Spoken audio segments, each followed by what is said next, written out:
Hi, my name's Tom Elliott, Director of Beulah Capital. With me is Peter Mavromatis, Chief Investment Officer of Beulah Capital. And welcome to our end of financial year summary.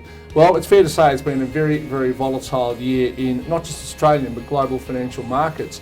Now, the overall major stock indices in Australia were substantially down during June. They finished the entire financial year fairly flat. The good news is that most of our equities portfolios outperformed. Now, the volatility in the markets is due to two main factors. Firstly, we've got the ongoing debate about whether or not Greece will stay in or exit the euro, and that position is still yet to be sorted out, although the signs are reasonably positive that Greece will stay in.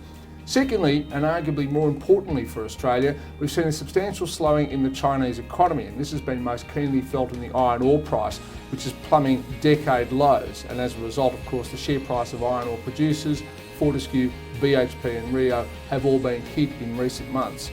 Peter Mavromatis, how did you see things? Well, Tom, I agree. It was an extremely volatile period, in particular after May when we saw the bank results come out. Throughout this whole period, as you know, we've continued to run a very conservative approach in our equities strategies. In particular, we've held much larger than average cash balances than what we would ordinarily do.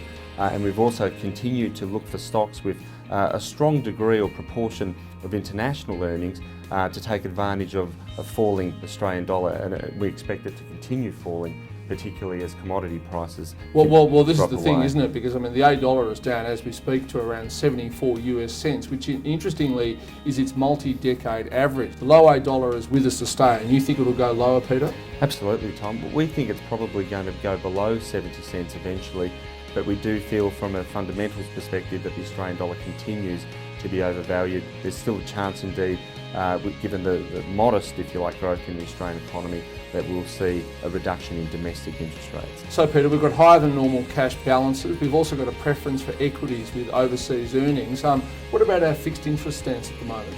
Well, Tom, we continue to run a very defensive stance in fixed interest. We hold cash in there, as you know. We also have a preference for floating rate bonds over fixed rate bonds, and the reason why we're doing that is because we believe that interest rates in the US will rise later this year as that economy continues to improve. As interest rates in the US go up, bond prices will move lower. And of course, one of the reasons we see the $8 is falling. Well, you'll be pleased to know that those of you who invested in our takeover target portfolio have had a good year, up around 10% against a market, which I said before, which was flat.